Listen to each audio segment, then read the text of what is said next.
Expressed on the following sponsored program are strictly those of the host, guests, and callers, and not necessarily those of this station, its staff, management, or sponsors.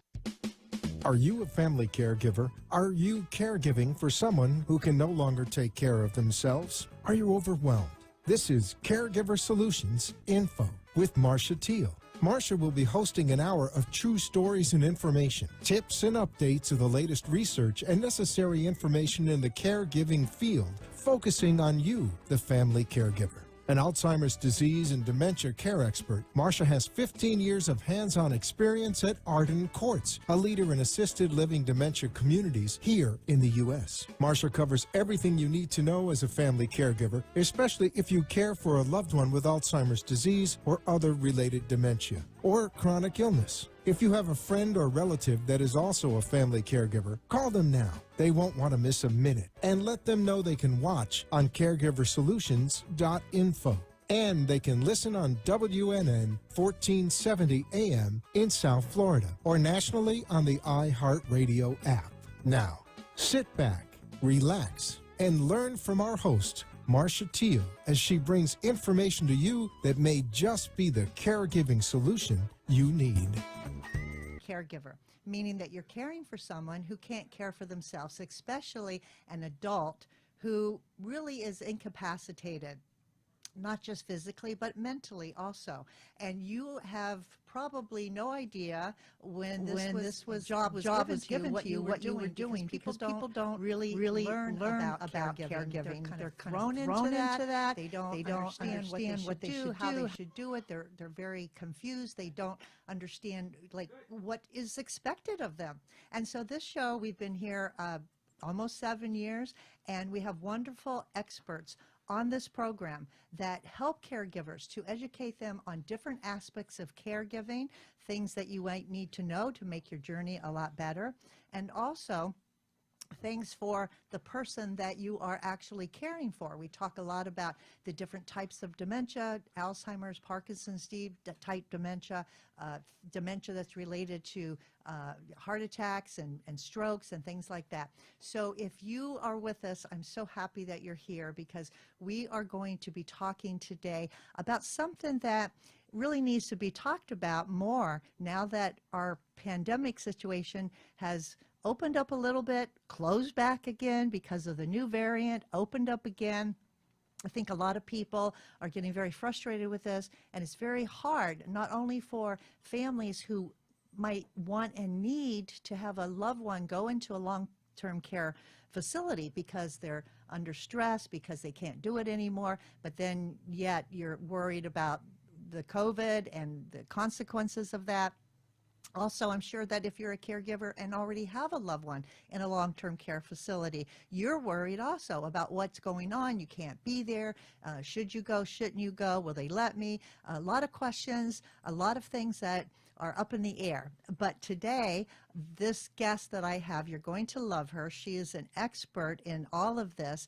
I have known her for over 20 years, and she is a wonderful advocate for families and for their loved ones. And we're going to be talking today to Karen Green. I want to welcome her right now. Hi, Karen. Hello. It is wonderful to be here. Thank you so much. I'm so excited to have you.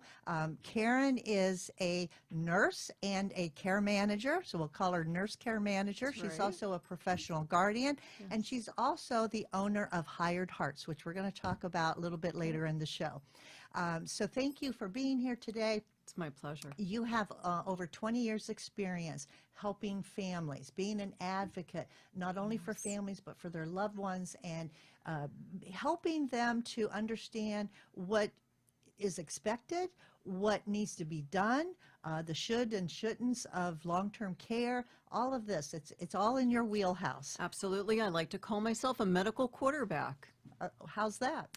It works.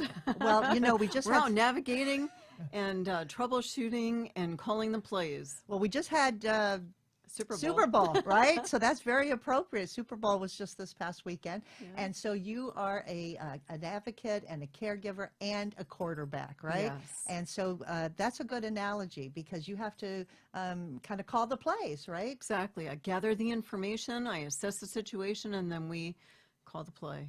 and tell Make everybody it happen. what position they need to be in, what they That's need to right. do, how This they is need your to job, do it. this is your job, this is my job, and we all make it happen. And then, so you're a team. Absolutely. So you're a member of a team. It And we is. talk a lot about teams on the show, about how caregivers can't do it alone. No. No, and they need a team, and they need different people on their team. So Yes. you can be the quarterback, and people can listen to your expertise and win at caregiving. That's Okay, right. and that's the goal. Is That is the joy. yes, the joy. Exactly, the joy. Make sure it goes smoothly and successfully. And caregiving can be a joy, and a lot of times it's not about what you know, but what you do and how you feel and the outcome. And it doesn't always have to be perfect, but it's knowing about the educational part of being a caregiver, right? And so Yes. that we're going to be doing that today. We're going to educate. One of the things that I know that you do as an advocate is that you go to a lot of these long-term care facilities, both nursing home and assisted living, even memory care, assisted living. Yes. And you have clients that are there, and you do a lot for those clients because the families might be out of town, might not be available, maybe they can't do it. But because you've been here in South Florida and in and out of a lot of these facilities for a long time, I want to talk a little bit about how COVID has changed things, what you see, and then I want to talk about how you could help families that are in town, that are here, help to navigate a little bit better the care of their loved one when they want to be involved, and work around COVID with all that. I know that's a tall order, but you're up for it because you're a winner. You're on my team. So talk about COVID and how it affects caregivers and the patients there not being able to connect. I would say in the beginning, it was brutal. It was brutal. The facilities, the hospitals, the nursing care agencies, everyone locked down, shut the doors. You could assess your patient, your client, your family through a window outside a door, and you just had a hope that they were in a building that had a first level. All right, because you can't be If they were on a second floor, big ladder with bedridden, you to be saying hello. Exactly. See, you never thought about exactly. that. So, placement, going into those places, putting a client, having them relocate to a facility was just heart-wrenching for the families. You didn't know which way it was going to go. You didn't know if they, if the COVID would get into the building and go rampant and if they would survive it. We were very successful in the buildings that we placed our clients, the relationships that we've built through the years to allow us special considerations to maybe see the client or navigate. We were strong in navigating. How can we achieve this goal? The family needs to see their loved one. How can we make it happen? FaceTime, Duo with Google, all the platforms, Zoom, whatever it took, we were able to connect the family with their loved one if they weren't able to travel. That was huge. Yeah, that's big thing right there. And so it made the families feel disconnected. It made the loved ones Isolated. isolated and disconnected.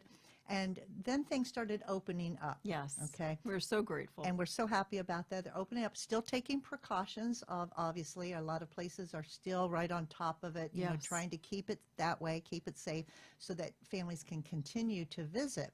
So one of your duties as a care manager is going in and checking on the different patients in the different facilities. Yes. But let's talk now a little bit about how a family member who wants to be involved, who maybe has a mom or a dad or a grandma in a long-term care, and they have just placed and they're not sure about their role anymore and what they could do to maybe help their loved one transition, if it's something new, or maybe help them just in the day-to-day and be a part of that.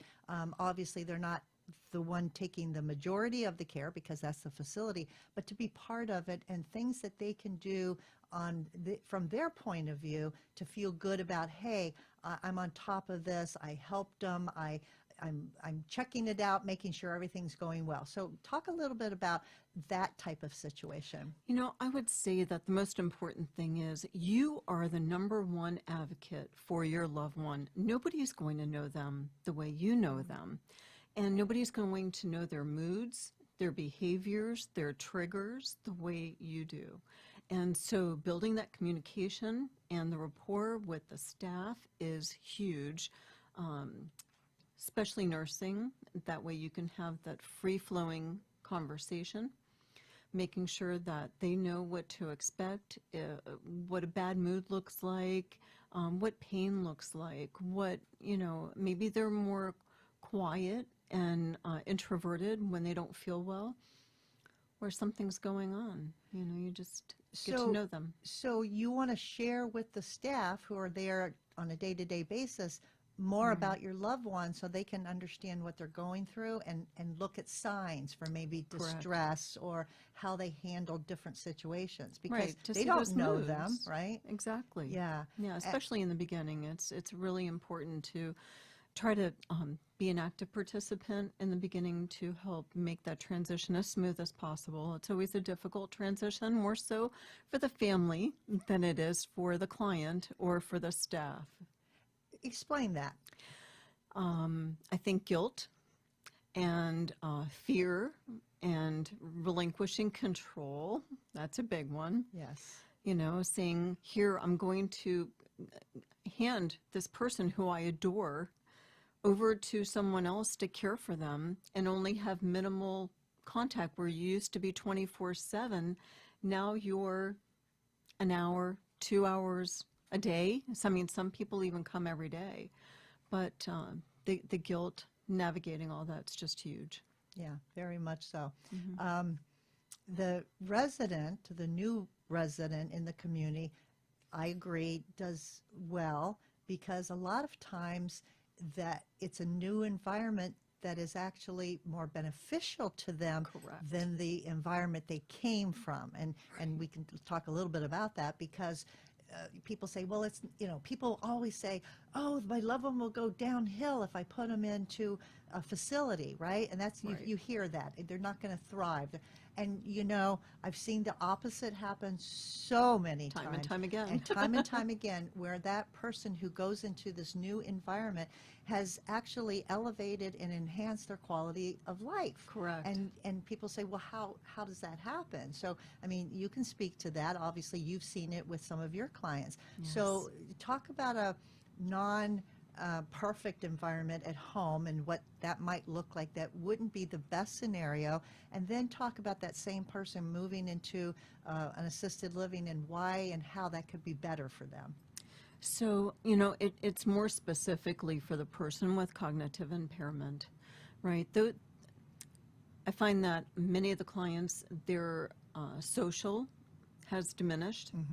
Especially during COVID, everyone is fearful, locked in their homes. They're not coming out. They're not socializing like they were.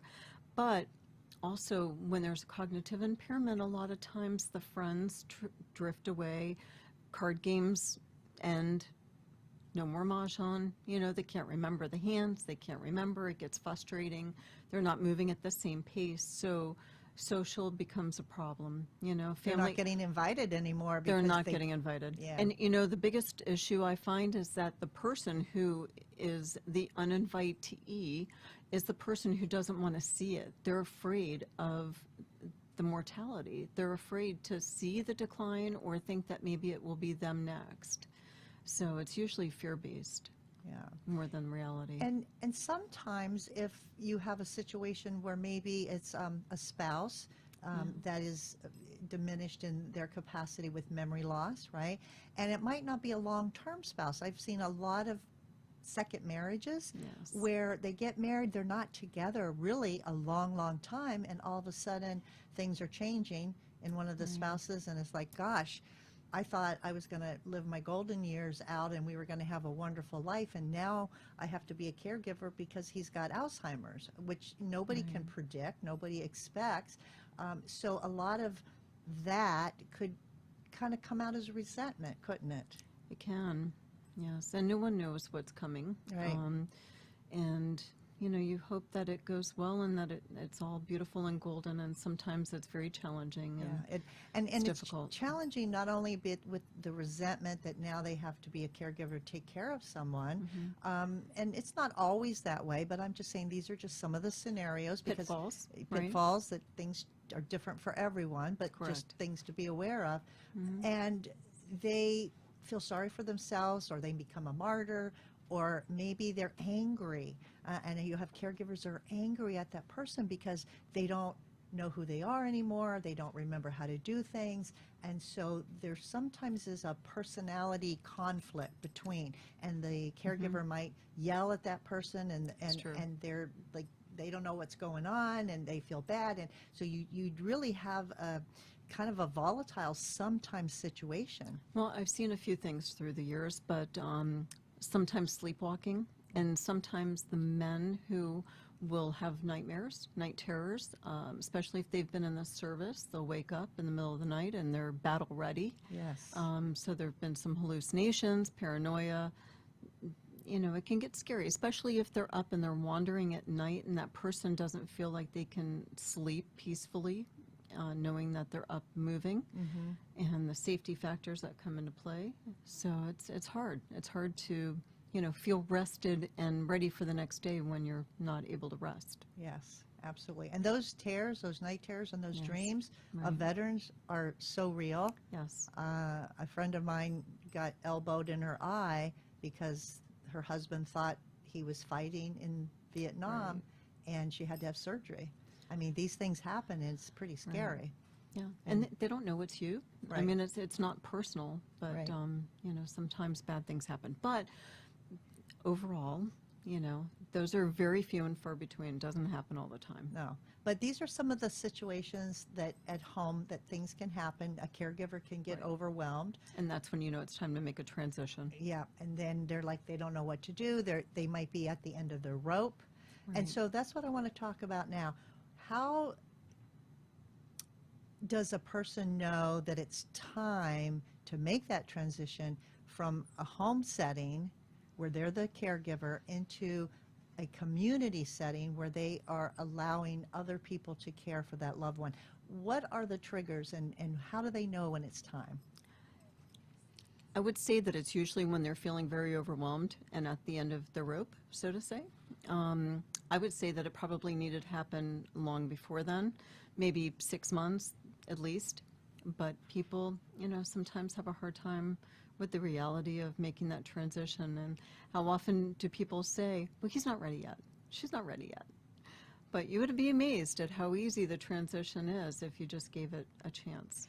Now, when a caregiver might say he or she's not ready yet, They're not ready. Exactly. We know, being professionals in the healthcare field, we know that they're really saying, I'm not ready to let them go yet. Correct.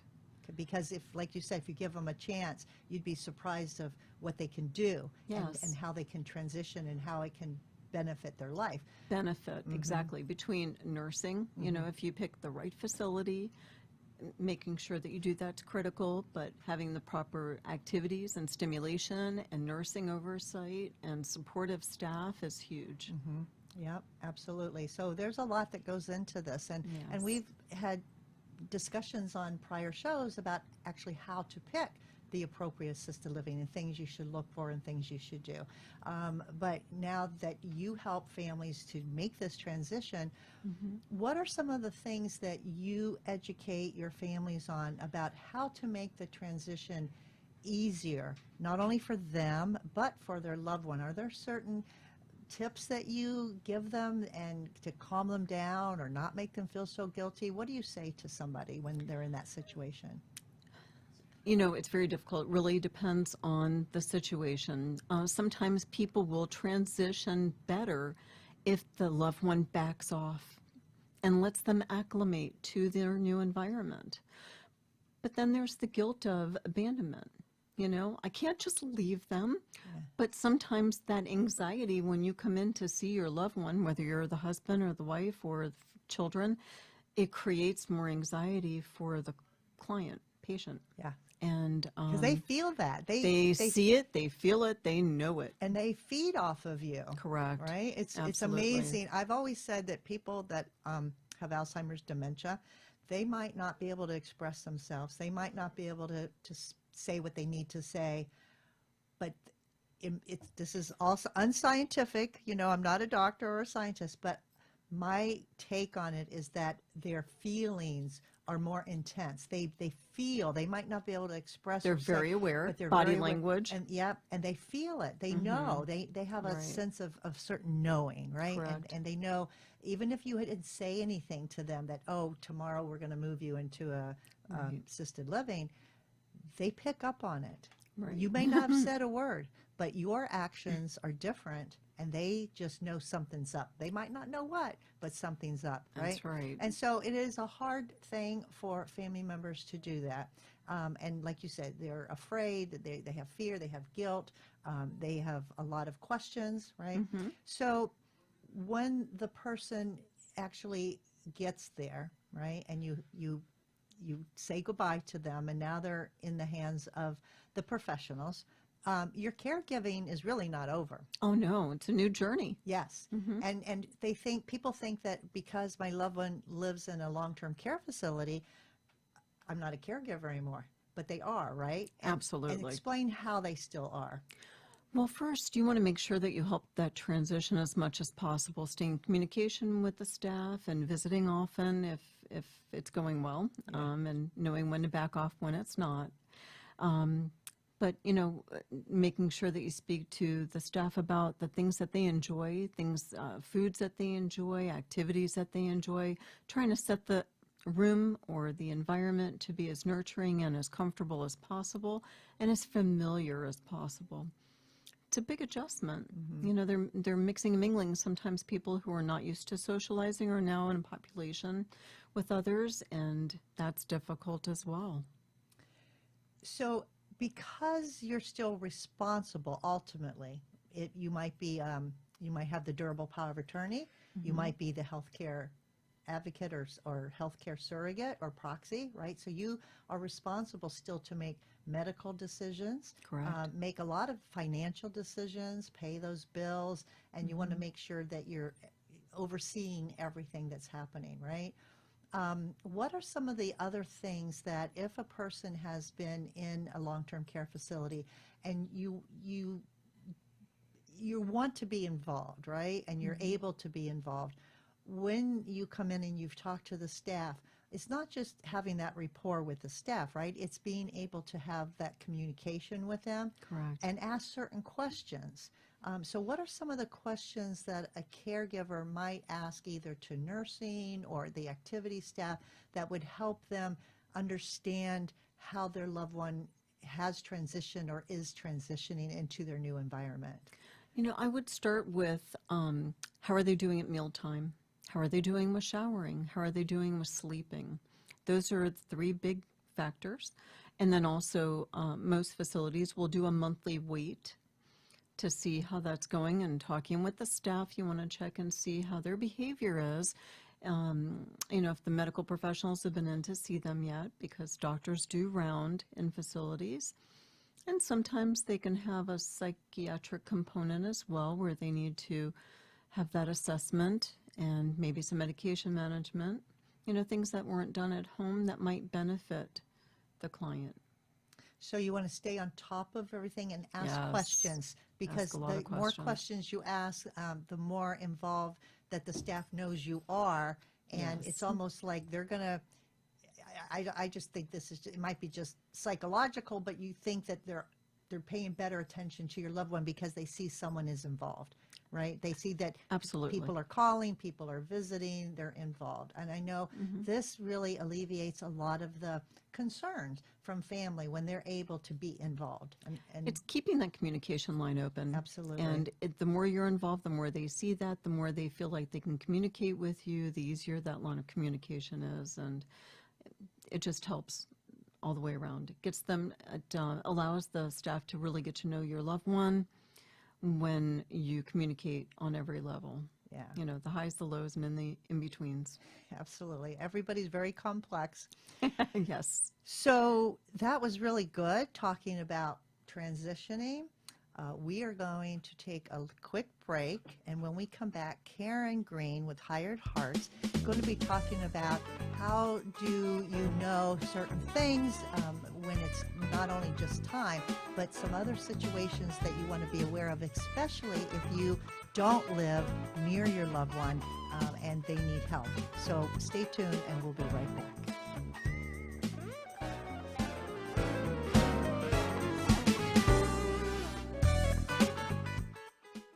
Feelings of depression, isolation, and frustration are common among persons living with Alzheimer's or related dementias. It's common among those who care for them, too. It takes a lot of patience and courage. It also takes knowing when you can no longer do it alone. At Arden Courts, memory care is all we do. Talk to us. We know. We understand. We can help. Don't let guilt keep you from making the right decision. Visit arden-courts.com. Arden Courts follows equal housing opportunity guidelines. You are listening to your host, Marcia Teal, an Alzheimer's disease and dementia care expert on caregiversolutions.info. If you have a question or wish to share a story, call into the show at 888-565-1470 and talk with Marcia. Now, back to Caregiver Solutions. I'm back, and I want to talk to you today about the 36-Hour Day book. This is an awesome book. And the good news is, because you have tuned in either on the iHeartRadio app, local South Florida radio, or even on the caregiversolution.info website, this book is being offered free to you, and it's from Arden Courts. Arden Courts is our national sponsor. They have about 50 memory care assisted livings throughout the United States. And they help people, but they help people with memory loss and help people that are the caregivers of the people with memory loss. It's a hard thing to do. It's a hard thing to learn. And Arden Courts wants you to know and to be prepared, because a more prepared caregiver is a less stressed out caregiver. And so Arden Courts is offering this free book, The 36-Hour Day, to you just for the asking. All you have to do to get it is send an email with your name, address, and telephone number. And that email address is delray@arden-courts.com. That's DELRAY at Arden, ARDEN, -courts, COURTS.com. Tell them that you heard about the free offer of the 36-Hour Day book on the Caregiver Solution Info Show, and send that email, and they will be glad to ship a book straight to your home. It's absolutely free. You will be so glad to have this information. You can look up different things as things come up in your caregiving journey, or read it cover to cover. It doesn't matter, because it's all good and it's all very relevant, and it's always being updated. And so this is a wonderful book. It is actually written by Dr. Peter Rabins and Nancy Mace. I believe it's in its 5th edition now, so you would be very happy to have this book. So send your email to Arden Courts today, and if you're on the phone with them, ask them some questions. You know, make an appointment, go by, say hello, take a tour. They'll be very, very happy to help you wherever you are. So my special guest today is Karen Green. Karen is a nurse care manager and professional guardian, and she's also the owner of Hired Hearts. And we're talking about when people need to go into a facility, either a long-term care, being at a nursing home, maybe a memory care assisted living. How do we know it's time? How do we make that transition? How can family members stay involved? And Karen, you've been doing this for 20 years, so you have a lot of experience, and I know for a fact that you are very good at what you do. And I've worked with you many times on situations and different clients, and helped everyone. So it's a win-win, right, for everybody, when everybody has peace of mind and they have a better quality of life, because that's what we strive for.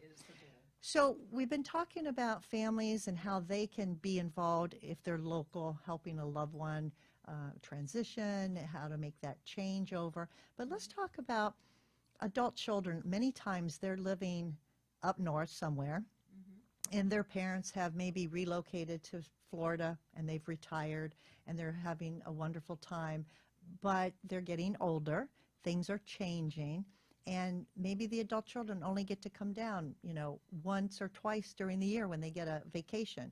And in the meantime, they're calling, "Hi, Mom, how are you? What's going on?" But sometimes they can be fooled.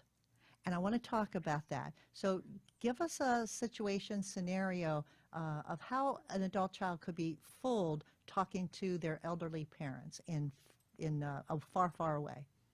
So many times, the parent will just say, "Everything's fine.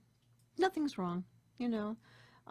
I'm home. Everything's good. I have enough food. The house is clean." If they ask, you definitely need eyes on.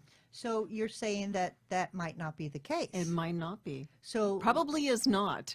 I'm going to go out on a limb and just say there's a really good chance that it's not. So what could the reality look like if that's not the case? What could actually it be like in that they're not telling?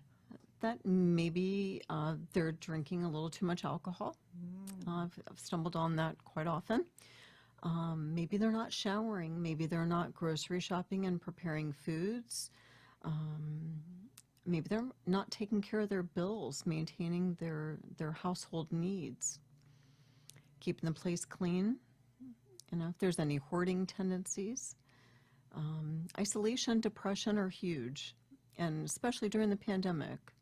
It's been a really big challenge for people. So why would it be that a mom or a dad wouldn't actually tell the truth to that adult child and share with them what is the reality of the situation? Why would that be? You will always be their child. Doesn't matter how old you are. Whether you're 60, you're still 5 in your parent eyes. Always. So they don't want to burden you, or they don't want to give you that type of responsibility to care for them? All of that, I would say that maybe there's no self-realization of how bad it is. Maybe they're just really not aware, that usually it's a slow decline. The family that's away, they haven't seen mom or dad in 6 months, a year. They'll say, "Oh, I saw a little bit of it, but I didn't really think much of it. This time when I came," they're shocked. Especially if you do any kind of pop-in or unannounced, that's usually a bigger shock. When parents have time to prepare, they can do a lot to clean up and be ready for that visit. Yeah. I like what you said about sometimes they're not self-aware, and that Yes. might be a slow dementia coming on, where they're not aware of certain things, and that they've dribbled all over their clothes and they've had the same clothes on for Right. days and days and days. Or and, sometimes an incontinence issue. And if they're not showering, that could be a problem. yeah, and if there's nobody going in to see them, if they're more Yes. isolated, like during COVID, right, where people couldn't go anywhere, I'm sure that has happened quite a bit, where people have been cloistered up in their apartment, their condo. Nobody can come and go. Nobody can visit. They can't get out. And so there's a lot of things that could be happening if nobody is aware and nobody's on top of it and nobody's checking. Right. So how does an adult child then know for sure unless they just get on a plane and come down? Yes, well, that sometimes is what they need to do. Older people in technology, it's very difficult to say, "Oh, the app on your phone, let's FaceTime." And, I think it's starting to be a little bit more mainstream. People are starting to become a little more familiar with it than the beginning of the pandemic, when everybody was like, "I have no idea how to do that." People have navigated it a little bit, but it's hard unless you are here or send someone in. Make sure that if you're not having anybody go in, you really should start with some kind of a housekeeping, maybe a neighbor or close friend checking in, just to see. You have to have some eyeballs on the situation to see what's going on. Yeah. Maybe enacting those power of attorney documents so that you can see what's going on bank accounts to make sure that there's no inappropriate transactions or exploiters. Well, there you taking go. And advantage. you and I have both seen that situation Many too. times. Yeah.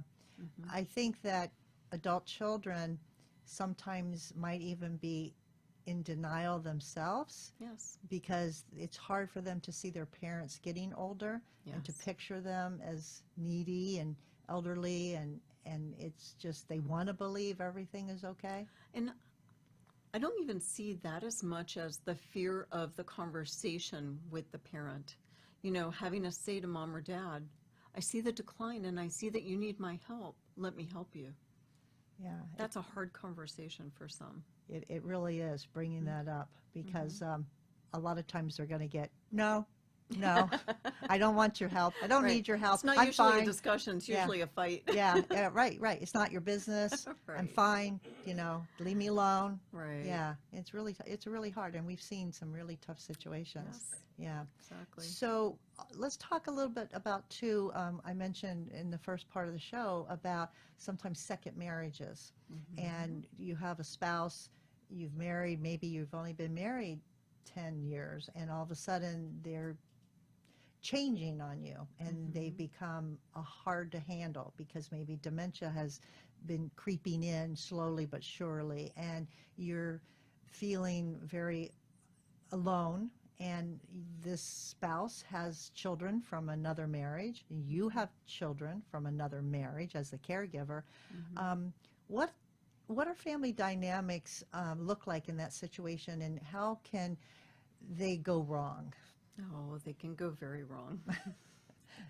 You're going to spend my dad's money on that, taking care of her, or vice versa. You married dad. You knew what he was like. You knew this could happen, sickness and in health.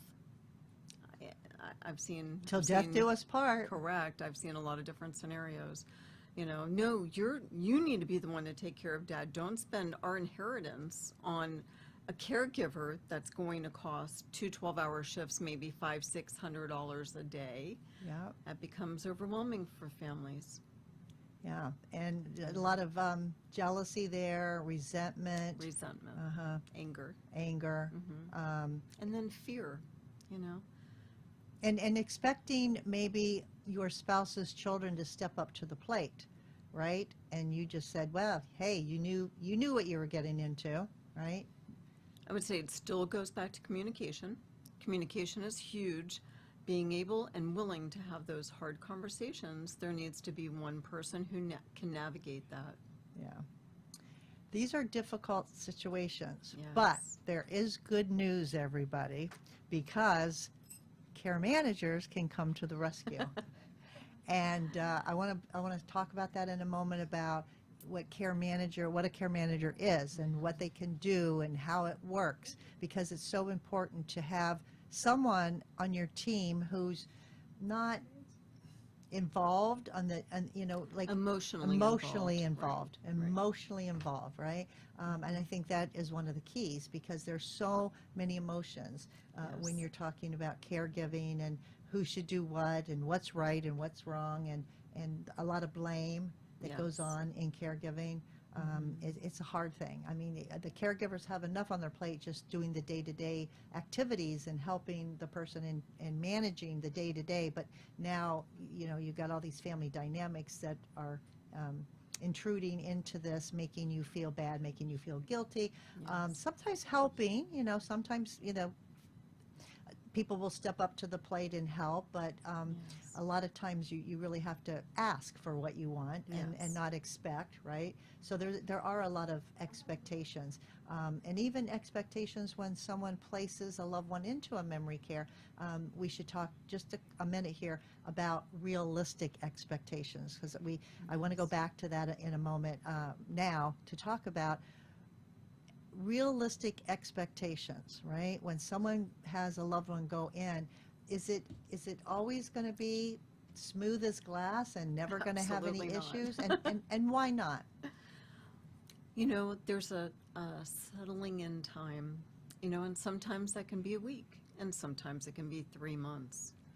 And that journey in between, if it's 3 months, is going to be a hard journey, especially if your loved one who's transitioning into a community is a strong-willed and take charge and used to doing things independently. Usually it's the divorced person, sometimes the divorced mom, who, is very strong-willed and doesn't want to give up her independence. Yeah. It's a tough journey. Yeah. So you got to be patient. Patience is the Very key, patient, right? And yes. do all the oversight and the questions and getting to know the staff that we talked about. But it is to be expected Yes. that the road might be a little bumpy, right? Right. But the point is getting through that, getting over the Yes. bumps to make it. There is a rainbow at the end of that journey. Yes, yeah. And I've seen that over and over and over again. Yeah. And some families just can't see that for the Right. rain maybe, and they don't Yes. see the rainbow. They see the clouds, and they just don't have realistic expectations. Right. But given there is no perfect environment. That's right. And it's never going to be exactly like home.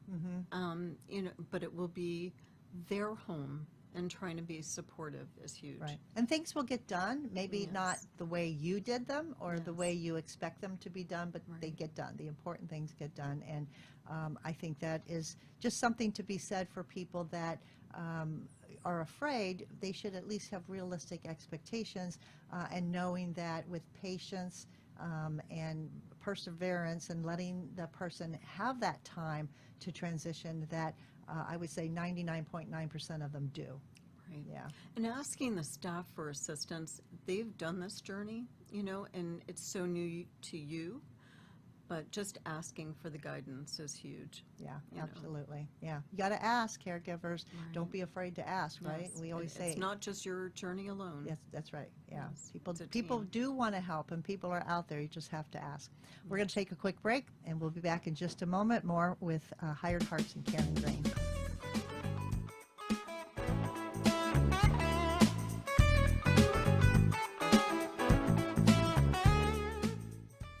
Arden Courts is not just a place to live, it's a place to call home. Residential living combined with quality caregiving. This is the philosophy behind Arden Courts. Communities created exclusively for individuals with Alzheimer's disease and related dementia who would benefit from a safe and structured environment.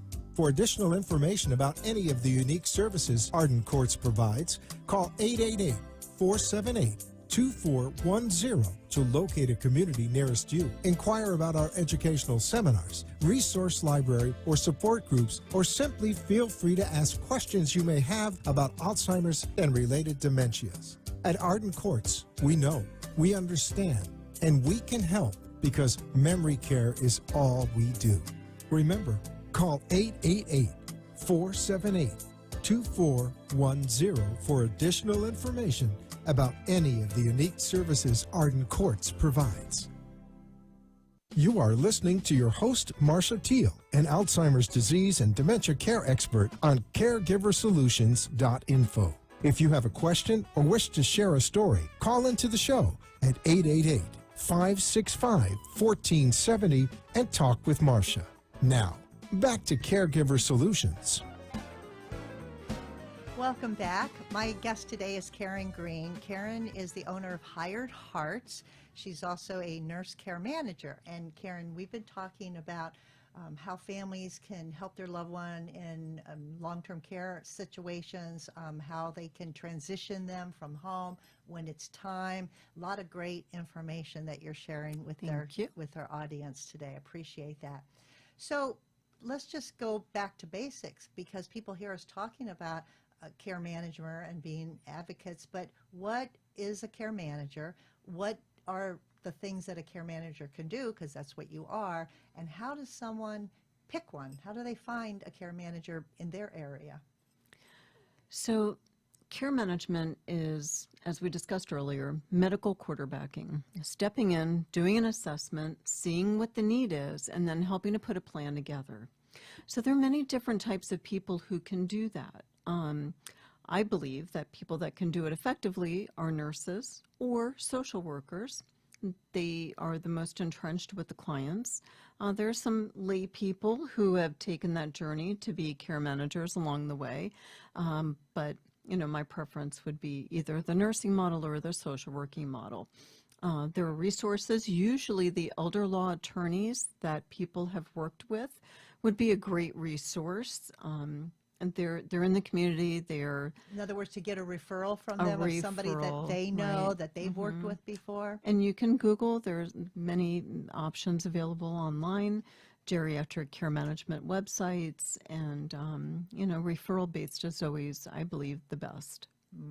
Somebody who's tried and true with Correct. success with If you something that- just ask the question, there'll be somebody who knows. Okay, good. So let's say, let's do a hypothetical. So I'm the adult daughter and someone referred me to you, and I call you up and I say, Karen, you got to help me. I don't know what I'm doing because my mom, she's so difficult and I can't deal with her and she won't listen to me. And I'm telling her all the things that I know that she needs to hear, but she's not listening. She's stubborn. I can't do this. What can you help me, Karen? I can, because I'm not the daughter.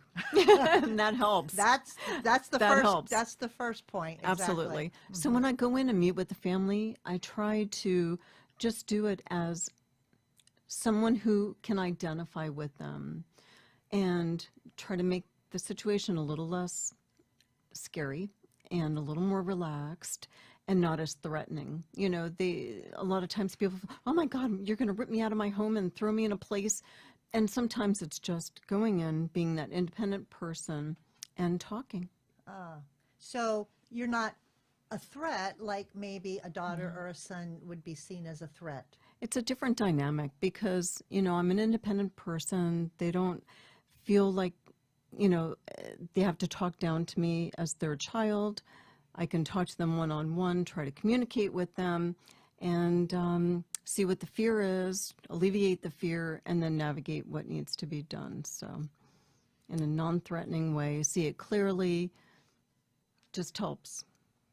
And obviously In every way possible. Yes, and every situation obviously is It's different. different, But yeah. what are some of the things in the past that you have recommended? Because not everybody maybe is ready to go into a facility because they just aren't appropriate or things. They're not ready. They're not ready. Maybe even there's not like a lot of money at that point.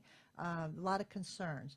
But so what are some of the things that you can help with, that you can recommend to families that you have dealt with in the past? So it really starts with that initial assessment.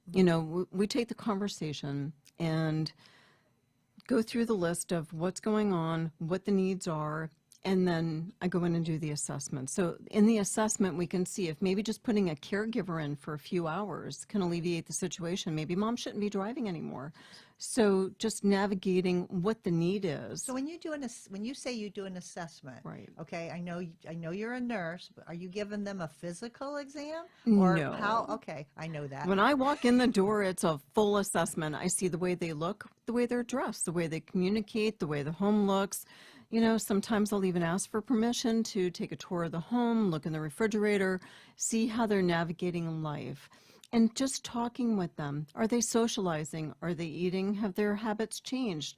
Are they, talking on the phone? Are they having difficulty, maybe hearing impaired? Maybe they're having a visual impairment, macular degeneration, hearing loss. Those are all factors that will create isolation and create difficulties. So we can, with that assessment, help create the plan to navigate the world. So the most important thing is to keep people as independent and safe as possible. That's the goal. Right.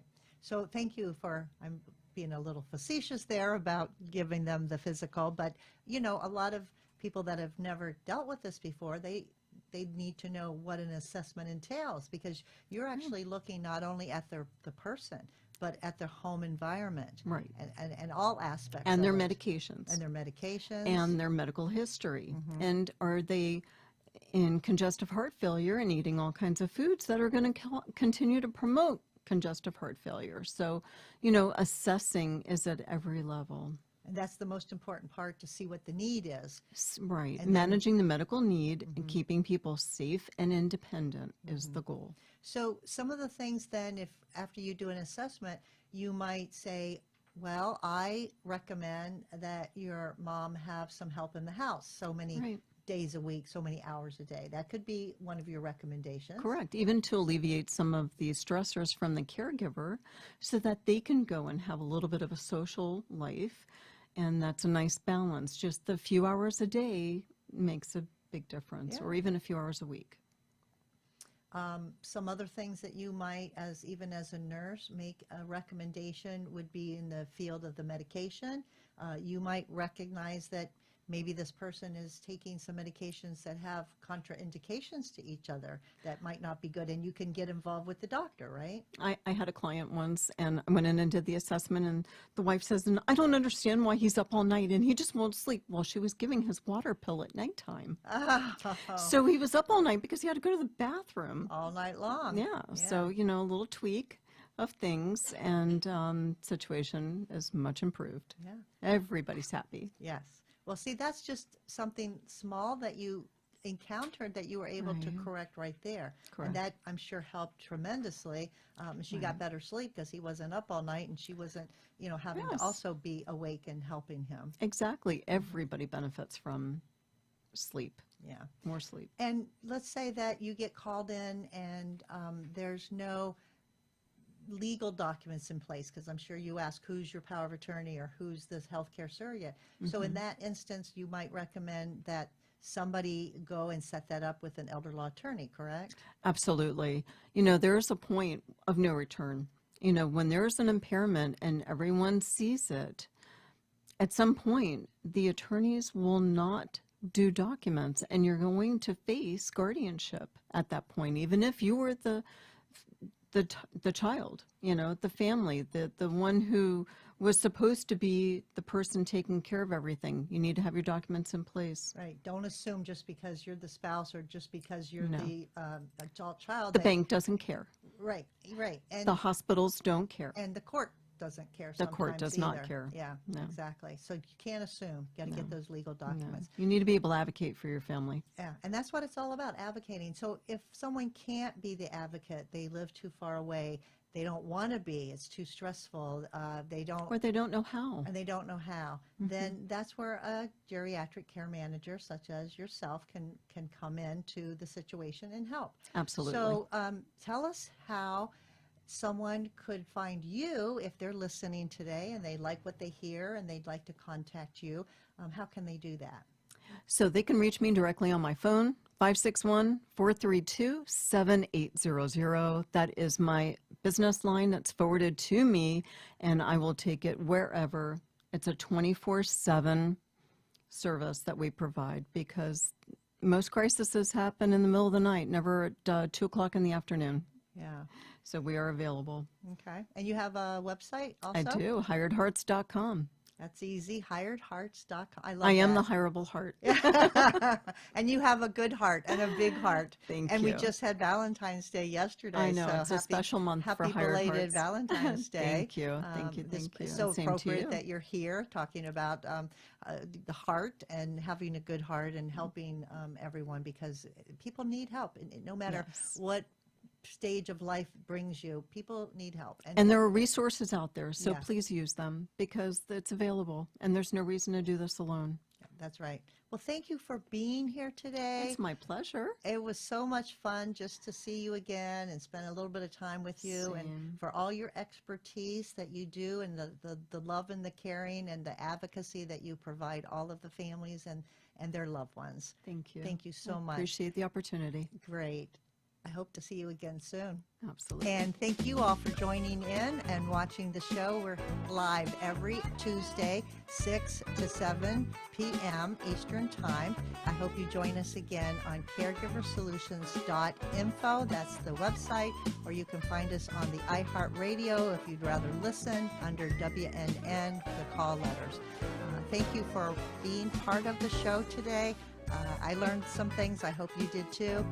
Don't forget to email if you want that 36-hour day book. It's free. So send your email to Arden Courts at delray@arden-courts.com.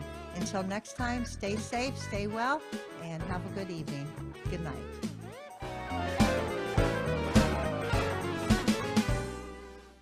Thanks for joining us for this week's Caregiver Solutions with Marcia Teal. Join us next week as Marcia, who has 15 years of Alzheimer's disease and dementia care experience, brings you more needed information to help with the care of your loved one. This show can be seen again on caregiversolutions.info, and questions can be left on the site, which may be used on the program to help others. See you next week